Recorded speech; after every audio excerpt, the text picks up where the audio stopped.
মধ্যপ্রাচ্যে আগ্রাসনের জবাব ইরানের। ইসরায়েল ভূখণ্ডে ১.৫ শতাধিক ক্ষেপণাস্ত্র নিক্ষেপ। তেল আবিব পাল্টা পদক্ষেপ নিলে হামলা আরও জোরদারে হুঁশিয়ারি তেহরানের। স্বাধীনতা সুবর্ণ জয়ন্তী কনসার্টেও অর্থ নয়-ছয়। আইসিটি প্রকল্পের টাকায় যুক্তরাষ্ট্রে যান ৫০ মন্ত্রী এমপি। খরচ যোগাতে চাঁদা দেয়া হয় বিভিন্ন প্রতিষ্ঠান থেকে। ডেঙ্গুর উচ্চ ঝুঁকিতে পুরো রাজধানী। আক্রান্তের হার বিবেচনায় সবচেয়ে নাজুক মুগদা, যাত্রাবাড়ি সহ ৫ এলাকা। হটস্পট ব্যবস্থাপনায় সমন্বিত উদ্যোগের আহ্বান।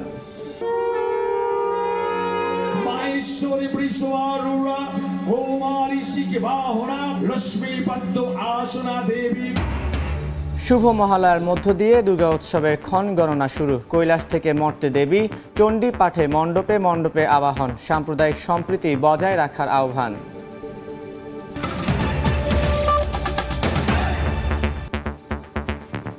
সময় সংবাদের সঙ্গে আছি আমি তানভীর হাসান। গাজা লেবাননের পর মধ্যপ্রাচ্য জুড়ে আরও একটি সংঘাতের সূচনা। এবার ইরানে নজিরবিহীন হামলার কবলে ইসরায়েল। মঙ্গলবার ভূখণ্ডটি লক্ষ্য করে প্রায় ২০০ ক্ষেপণাস্ত্র ছাড়ে তেহরান। হামলার জবাবে প্রতিশোধ নেয়ার হুমকি দিয়েছে নেতানিয়াহু। তবে তেল আবিব কোনো পদক্ষেপ নিলে চড়া মূল্য দিতে হবে বলেও পাল্টা সতর্কতা দিয়েছে আইআরজিসি। এদিকে ইরানের এই হামলা ব্যর্থ হয়েছে উল্লেখ করে ইসরায়েলের পাশে থাকার প্রতিশ্রুতি দিয়েছে যুক্তরাষ্ট্র। ইরানের মুহুর্মুহু ক্ষেপণাস্ত্র হামলায় কেঁপে উঠেছে ইসরায়েল। স্থানীয় সময় মঙ্গলবার ভূখণ্ডটি লক্ষ্য করে প্রায় ২০০ ক্ষেপণাস্ত্র ছোড়ে তেহরান। মুহূর্তেই বেজে ওঠে সাইরেন। আতঙ্কিত হয়ে নিরাপদ আশ্রয় খুঁজতে থাকেন স্থানীয় বাসিন্দারা।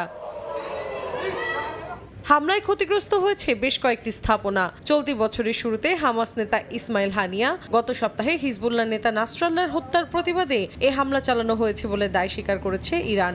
আইআরজিসির বরাতে ইরানের রাষ্ট্রীয় টিভি চ্যানেল জানায়, দখলদারদের বিমান ও রাডার ঘাঁটি লক্ষ্য করে এ হামলা চালানো হয়। অন্তত ৯০% লক্ষ্যবস্তুতে আঘাত হানতে সক্ষম হয় ক্ষেপণাস্ত্রগুলো। তেহরানের এমন হামলার পর থেমে নেই নেতানিয়াহু প্রশাসন। এক বিবৃতিতে প্রধানমন্ত্রী বিনিয়ামিন নেতানিয়াহু বলছেন, ইরান চরম ভুল করেছে, এর জন্য চড়া মূল্য দিতে হবে দেশটিকে। ইসরায়েলের প্রতিরক্ষা ব্যবস্থার কারণে তেহরানের হামলা ব্যর্থ হয়েছে বলেও উল্লেখ করা হয় ওই বিবৃতিতে।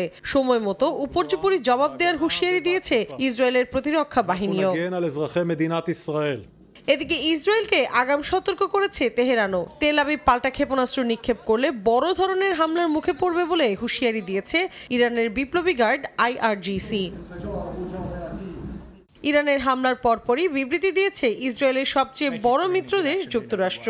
এক বিবৃতিতে কঠোর জবাব দেওয়ার হুমকি দিয়েছেন দেশটির জাতীয় নিরাপত্তা উপদেষ্টা জ্যাক সুলিভান। হোয়াইট হাউসের এক বিবৃতির বরাত দিয়ে বার্তা সংস্থা আনাদোলু জানিয়েছে, তেহরানের ক্ষেপণাস্ত্র প্রতিরোধে তেল আবিবকে সহায়তা দিতে সেনাবাহিনীকে নির্দেশ দিয়েছেন প্রেসিডেন্ট বাইডেন। একই পথে হাঁটছেন যুক্তরাজ্যের প্রধানমন্ত্রী কিয়ার স্টারমারও। মৌসুমী সাথী, সময় সংবাদ। অন্য প্রসঙ্গ, ঢাকার দোহার ও নবাবগঞ্জ থানার আলাদা ২ মামলায় সাবেক প্রধানমন্ত্রী শেখ হাসিনার বেসরকারি শিল্প ও বিনিয়োগ বিষয়ক উপদেষ্টা সালমান এফ রহমানের আরও ৭ দিনের রিমান্ড মঞ্জুর করেছেন আদালত। সকালে নবাবগঞ্জ থানার বিস্ফোরক মামলায় ৪ দিন ও দোহার থানার বিস্ফোরক মামলায় সালমান এফ রহমানকে ৩ দিন জিজ্ঞাসাবাদের আদেশ দেন সিএমএম আদালত। এদিকে গত রাতে ৩ জন সাবেক সংসদ সদস্য সহ বেশ কয়েকজনকে গ্রেফতার করে আইনশৃঙ্খলা বাহিনী। রাজধানীর বসুন্ধরা আবাসিক এলাকা থেকে খুলনা ৪ আসনের সাবেক সংসদ সদস্য আব্দুস সালাম মুর্শেদি, মিরপুর থেকে কুষ্টিয়া ৪ আসনের সাবেক সংসদ সদস্য আব্দুর রৌফ এবং চট্টগ্রামের খুলশী থেকে নোয়াখালী ৪ আসনের সাবেক সংসদ সদস্য ইকরামুল করিম চৌধুরীকে গ্রেফতার করে র্যাব।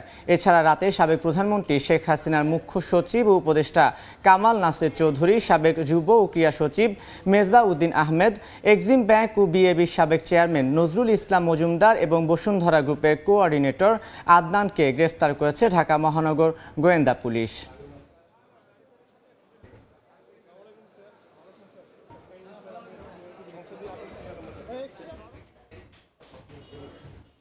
এই মুহূর্তে সিএমএম আদালতে সরাসরি যুক্ত আছেন রিপোর্টার মনির হোসাইন। সরাসরি যাচ্ছি তার কাছে।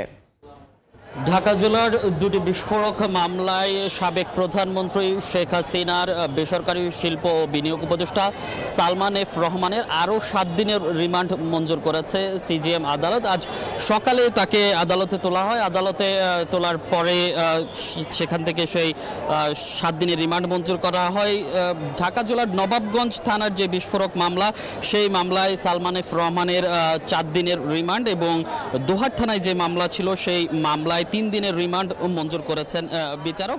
এবং যতটুকু আমরা জানি যে গত 13ই আগস্ট নৌপথে পালিয়ে যাওয়ার সময় সালমান এফ রহমানকে সাবেক আইনমন্ত্রী আনিসুল হক সহ সদরঘাট থেকে আসলে গ্রেফতার করা হয়। তারপরে তাকে আদালতে তোলা হয় এবং আদালত বিভিন্ন মেয়াদে কিন্তু তার রিমান্ড নিয়েছিল, এবং প্রথমবার 10 দিনের এবং পরে আরও 5 দিনের রিমান্ডাই সবশেষ আজ সকালে যখন আসলে আদালতে তোলা হয় তখন এই 2 মামলায় পৃথক পৃথক মামলায় 4 দিন এবং 3 দিন মোট 7 দিনের রিমান্ড আসলে মঞ্জুর করেন। এবং যদি জানিয়ে রাখতে চাই আপনাকে যে গতকাল রাতে আমরা জানতে পেরেছি যে খুলনা 4 আসনের সাবেক সংসদ সদস্য আব্দুল সালাম মুর্শিদি তাকে গ্রেফতার করা হয়েছে এবং গ্রেফতার করে তাকে ডিবি হেফাজতে রাখা হয়েছে এবং আজকে তাকে সিএমএম আদালতে তোলার কথা রয়েছে।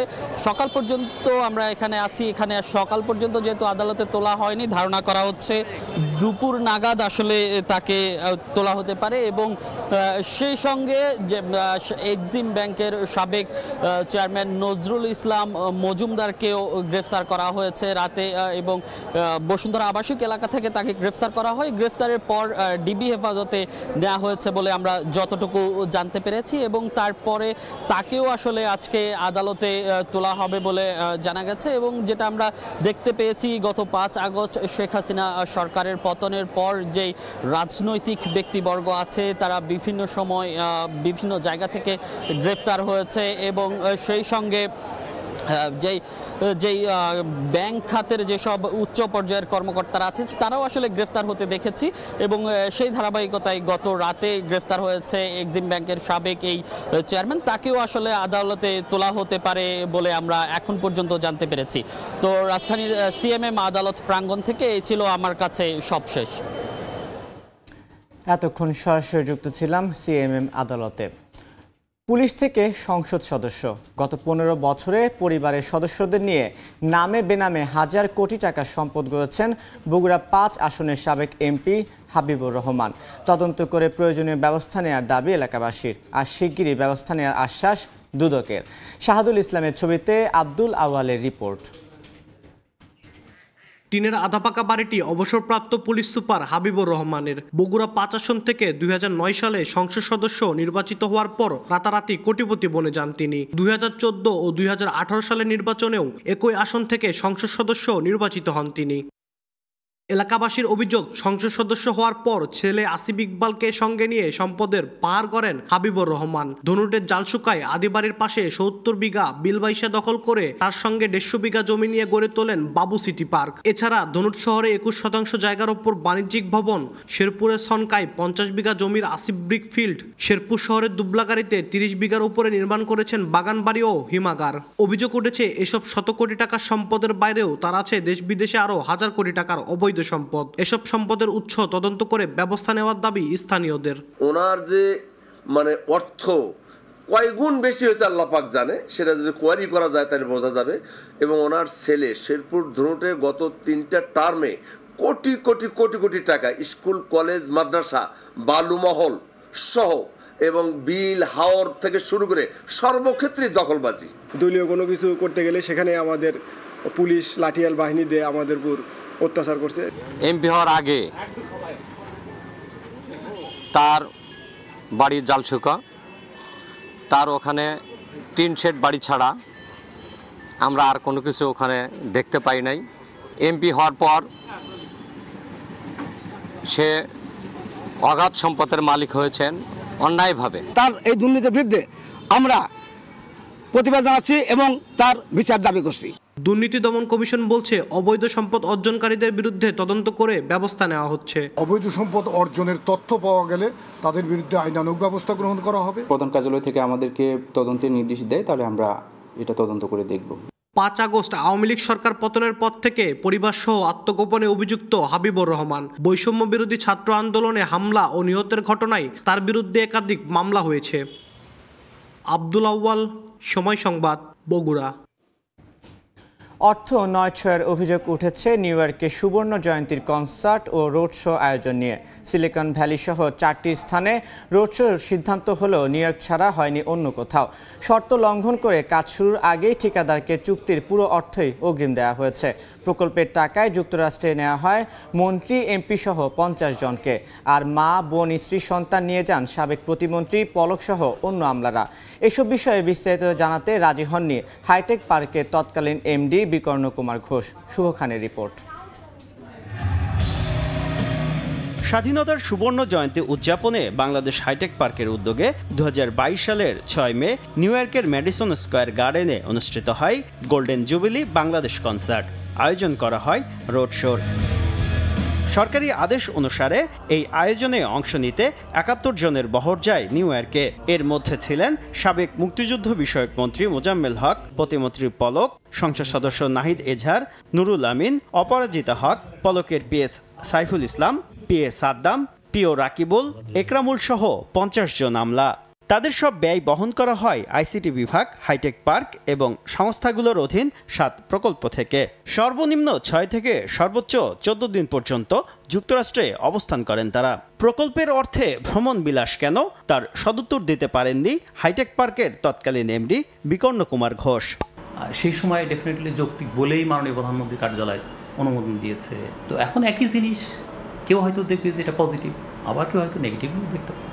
শুধু তাই নয়, নিজ খরচে নিউ ইয়র্কে স্ত্রী কণিকা, 3 ছেলে, মা জামিলা আহমেদ, বোন ফারজানা আহমেদকে নিয়ে যান পলক। পিএস সাইফুল ইসলাম হাইটেক পার্কের এমডি সহ কয়েকজন প্রকল্প পরিচালকও স্ত্রী সন্তানকে নিয়ে যান।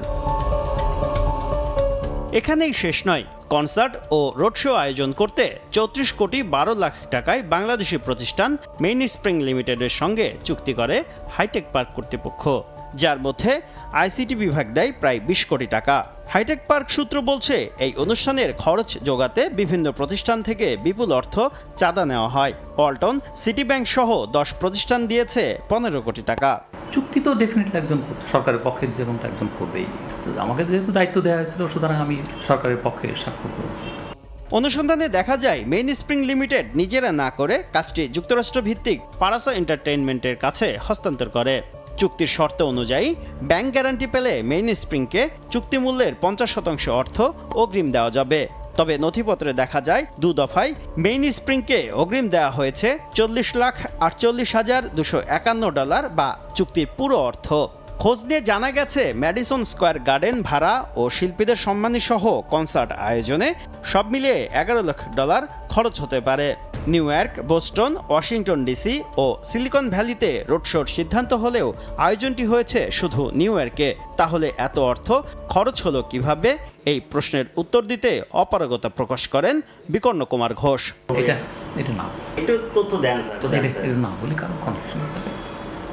মাফ চেয়ে পারপর সুযোগ নেই বলে মন্তব্য করেছেন টিআইবির নির্বাহী পরিচালক।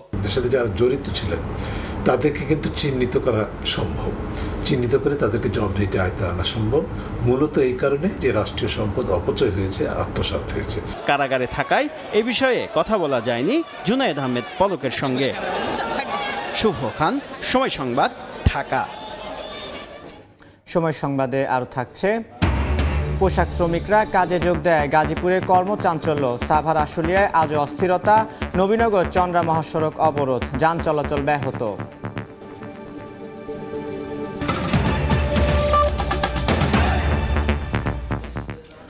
শুভ মহালয়ার মধ্য দিয়ে দুর্গা উৎসবের ক্ষণ গণনা শুরু। কৈলাস থেকে মর্তে দেবী, চণ্ডীপাঠে মণ্ডপে মণ্ডপে আবাহন। এই মুহূর্তে রাজধানী ঢাকেশ্বরী মন্দিরে আছেন রিপোর্টার চন্দ্রিমা চৌধুরী, সরাসরি যাচ্ছি তার কাছে।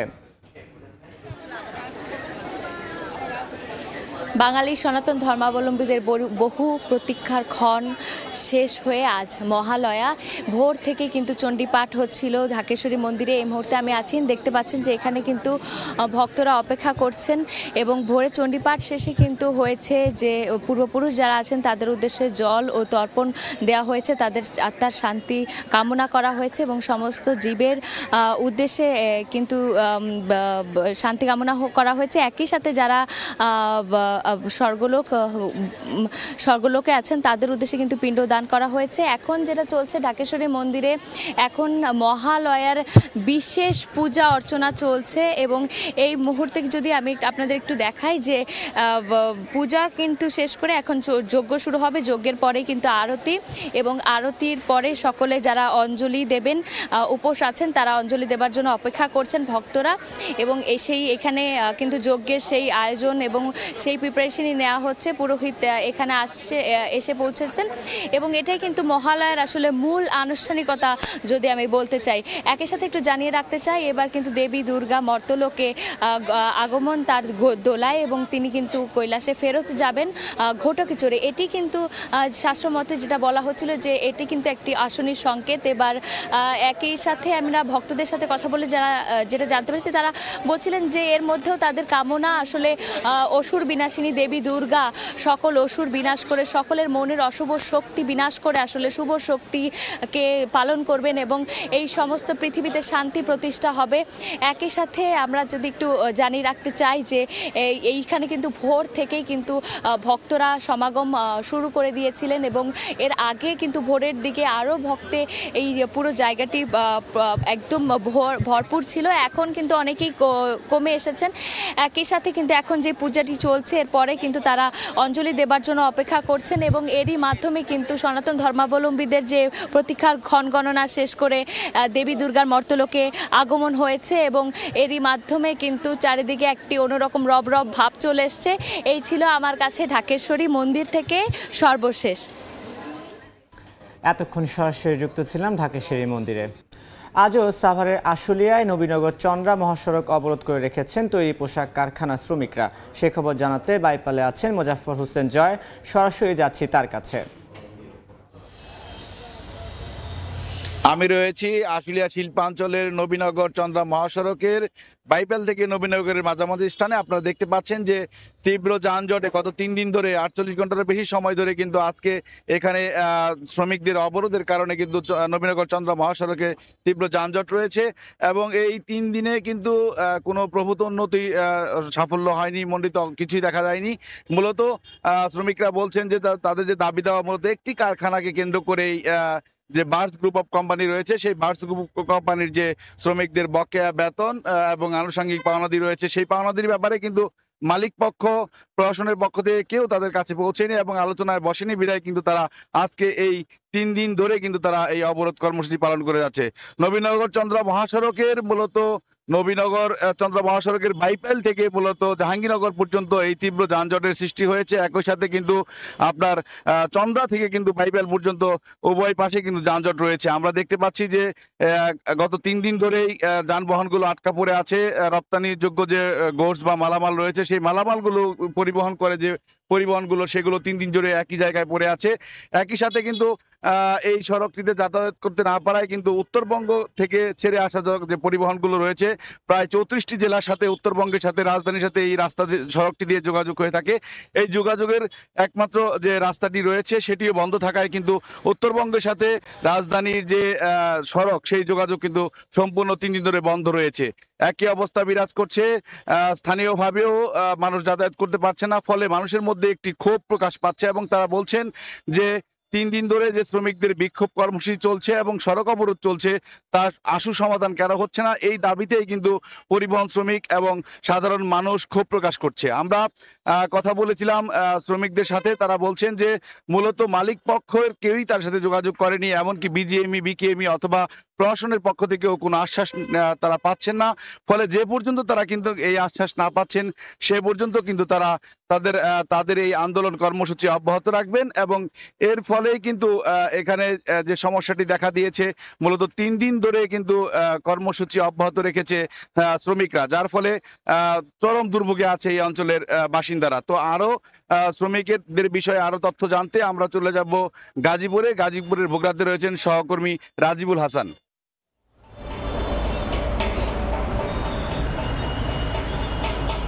সকালে গাজীপুর শিল্পাঞ্চলের শ্রমিকরা দলে দলে কাজে যোগদান করার যে দৃশ্য আপনাদেরকে দেখিয়েছিলাম সেই দৃশ্য এখন আর নেই, পাল্টে গিয়েছে। অর্থাৎ যখন তারা কাজে যোগদান করেছিল তার কিছুক্ষণ পর 1 থেকে 1.5 ঘন্টা পর অধিকাংশ কারখানা ছুটি ঘোষণা করেছে। একটু বলে রাখছি যে গাজীপুরের যে ঢাকা ময়মনসিংহ মহাসড়ক রয়েছে এই মহাসড়কের ভুগরা বাইপাস এলাকায় চাকরি প্রত্যাশীরা যারা গার্মেন্টস কারখানায় চাকরি প্রত্যাশী অর্থাৎ মাসের 1 তারিখ থেকে 10 তারিখের মধ্যে সাধারণত শিল্পাঞ্চলের কারখানাগুলোতে যারা চাকরি প্রত্যাশী তাদেরকে চাকরি দেওয়া হয়। সেই চাকরি প্রত্যাশীরা তারা চাকরি বিভিন্ন কারখানায় গিয়ে না পাওয়ার কারণে আজকে এই মহাসড়ক অবরোধ করে তারা তাদের বিক্ষোভ শুরু করে এই ঢাকা ময়মনসিংহ যে মহাসড়ক সেই মহাসড়কের বাইপাস এলাকায়। পরবর্তীতে অর্থাৎ কিছুক্ষণ আগে 40 মিনিট পর পুলিশের হস্তক্ষেপে সেই অবরোধ তারা রাস্তা থেকে সরে যেতে বাধ্য হয়। এখন কিন্তু ঢাকা ময়মনসিংহ মহাসড়কে যান চলাচল শুরু হয়েছে। এই যে কয়েক মিনিট আগে খুব স্বাভাবিকভাবে যান চলাচল করছে। এই দিকের অবস্থা যখন এরকম তখন ঢাকা টাঙ্গাইল মহাসড়কে সেখানে নায়াগ্রা নামে একটি প্রতিষ্ঠানের 2 মাসের বকেয়া বেতন রয়েছে, সেই কারণে সেখানকার শ্রমিকরা সেই মহাসড়কে অবস্থান করেছে এবং সেখানে কিন্তু এখন যানজট তৈরি হচ্ছে এবং ভোগান্তি বাড়ছে। অর্থাৎ ঢাকা টাঙ্গাইল মহাসড়কের যে চন্দ্রার আশপাশের এলাকা সেখানে কিন্তু এবং কোটডার কিছু জায়গা জুড়ে যানজট রয়েছে। এই পরিস্থিতি কিন্তু গাজীপুরে।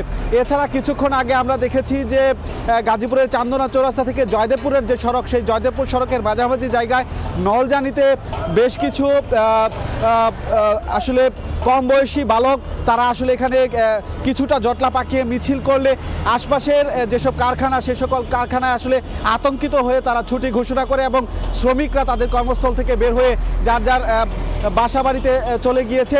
আমরা 2 একজনের সঙ্গে কথা বলেছি যে কারখানা মাত্র শুরু হয়েছে কার্যক্রম সকালে, এরই মধ্যে কেন ছুটি দেওয়া হলো।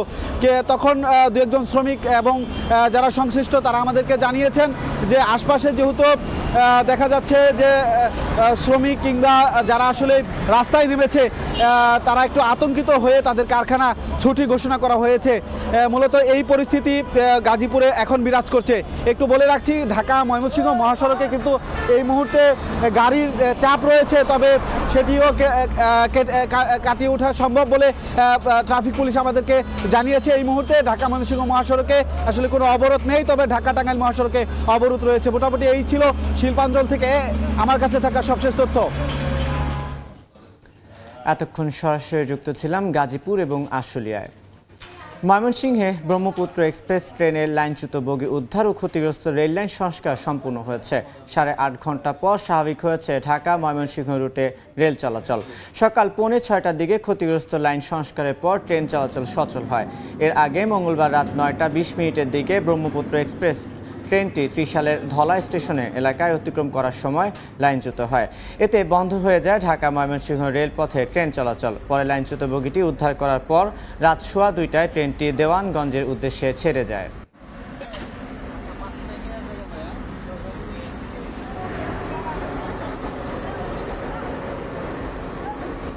বরিশালে বিএনপি 3টি অঙ্গ সংগঠনের কেন্দ্রীয় নেতারা কর্মীদের দ্বারে দ্বারে ছুটছেন। দফায় দফায় বৈঠক করে দলকে সুসংগঠিত করছেন।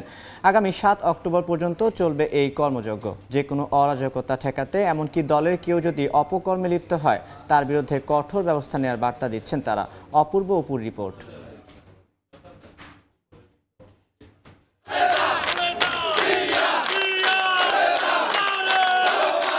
স্লোগানে স্লোগানে মুখর সভাস্থল, লাল সবুজের পতাকা হাতে নতুন বাংলাদেশ গড়ার দীপ্ত শপথ তাদের।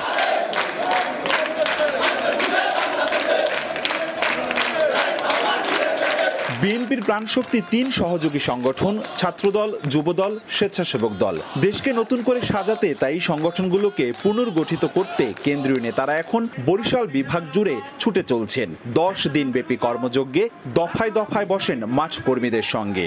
সাম্য ও মানবিক সমাজ বিনির্মাণে দিচ্ছেন নানা দিক নির্দেশনা। গত 16 বছরে হামলা মামলায় জর্জরিত কোণঠাসা থাকা কর্মীরা আরও সক্রিয় শীর্ষ নেতাদের কাছে পেয়ে মাঠের পরিস্থিতি তুলে ধরে দলে অনুপ্রবেশকারীদের ঠেকানোর পাশাপাশি ত্যাগীদের মূল্যায়নেরও দাবি তৃণমূল নেতাদের। বহিরাগত এই দলের মধ্যে ঢুকে বাংলাদেশে কোনো ধরনের বিশৃঙ্খলা সৃষ্টি না করতে পারে। আমরা অনেক উজ্জীবিত এবং আগের চেয়ে অনেক প্রেরণাবন্ত।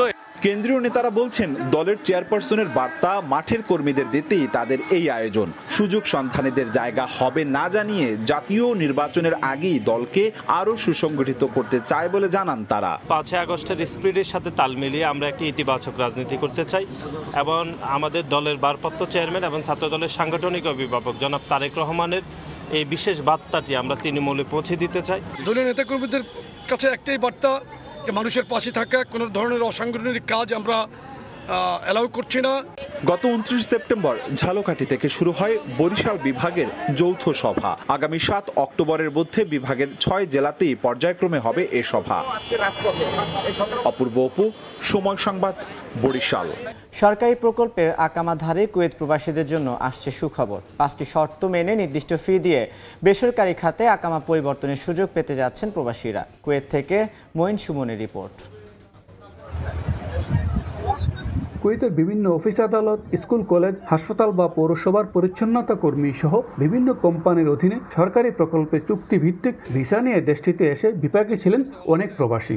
এই ভিসার মেয়াদ শেষ হলে নতুন ইকামা নবায়নে বড় অঙ্কের টাকা খরচ হতো প্রবাসীদের। অনেকে বিভিন্ন কাজে দক্ষ হলেও কুয়েতে যে কাজের ভিসা নিয়ে প্রবেশ করেছেন সেই পেশাতেই ইকামা নবায়ন ছাড়া অন্য কোথাও আইনগতভাবে ইকামা পরিবর্তনের সুযোগ ছিল না। তবে আগামী 3 নভেম্বর থেকে সরকারি প্রকল্প বা আকুদ হুকুমার ইকামা থেকে বেসরকারি খাত বা আহলি ইকামার পরিবর্তনের সুযোগ দিতে যাচ্ছে কুয়েত সরকার।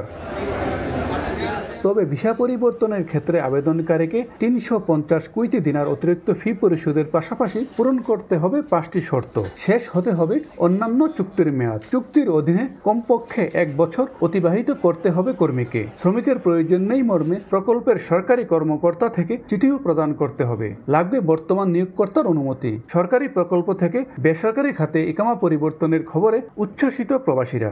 টেকনিশিয়ান, যারা ইলেকট্রিশিয়ান, যারা শেফের কাজ জানে, তারা এই সুযোগটাকে কাজে লাগিয়ে তাদের অভিজ্ঞতাকে কাজে লাগাতে পারবে। আমি অনেক অপরচুনিটি পেয়েছিলাম বিভিন্ন কোম্পানিতে, কিন্তু আমার ভিসাটা ট্রান্সফার করতে পারতেছিলাম না, যেটাকে আরবিতে হাউল বলে। অনেক চেষ্টা করার পরও আমি যখন ট্রান্সফার করতে পারি নাই, অবশেষে এখন আমার কোম্পানির কোনো কন্ট্রাক্ট নাই। এই মুহূর্তে কুয়েত সরকার একটা ভালো উদ্যোগ নিয়েছে। এখানে আমার যোগ্যতার কোনো ভ্যালু নেই। আপনি যে ভিসায় আসছেন সেই ভিসাতে আপনি যতদিন কুয়েতে আছেন ততদিন আপনাকে কাটাতে হবে। প্রবাসী বাংলাদেশি সুযোগটা গ্রহণ করবেন বলে আশা করছি, এবং এই সুযোগ গ্রহণ করলে তারা তাদের শিক্ষাগত যোগ্যতা এবং তাদের স্কিল দিয়ে বিভিন্ন প্রাইভেট সেক্টরে কাজ করতে পারবেন। এই সুযোগ কাজে লাগাতে পারলে বৃদ্ধি পাবে প্রবাসীদের উপার্জন, বড় ভূমিকা রাখতে পারবেন বাংলাদেশের রেমিটেন্স খাতে, এমনটাই মত সংশ্লিষ্টদের। মঈন সুমন, সময় সংবাদ, কুয়েত। আসন্ন নারী টি-20 বিশ্বকাপ উপলক্ষে ক্রিকেট প্রেমীদের উন্মাদনা বাড়াতে নতুন ক্যাম্পেইনের উদ্বোধন করল ডিজিটাল বিনোদন প্ল্যাটফর্ম টফি এবং মোবাইল সেবাদানকারী প্রতিষ্ঠান বাংলালিংক। গুলশানে বাংলালিংক টাইগার্স ডেনে ক্যাম্পেইনের উদ্বোধন করেন 2 প্রতিষ্ঠানের ঊর্ধ্বতন কর্মকর্তারা। বিশ্বকাপ আনো এই ক্যাম্পেইনের কুইজে অংশ নিয়ে বিশ্বকাপের শহর দুবাই ভ্রমণের সুযোগ করে দেওয়া হচ্ছে ক্রিকেট সমর্থকদের।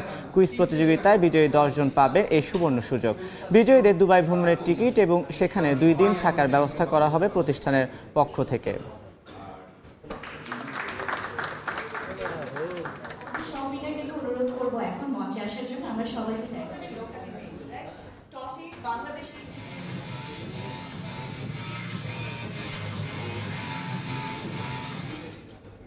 এই পর্যায়ে শীর্ষ সংবাদগুলো জানিয়ে দিচ্ছি আরেকবার।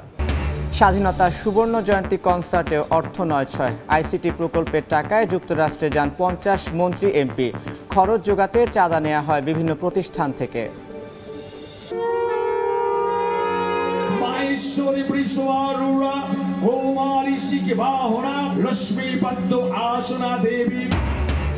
শুভ মহালয়ার মধ্য দিয়ে দুর্গা উৎসবের ক্ষণ গণনা শুরু। কৈলাস থেকে মর্তে দেবী চণ্ডী পাঠে মণ্ডপে মণ্ডপে আবাহন, সাম্প্রদায়িক সম্প্রীতি বজায় রাখার আহ্বান।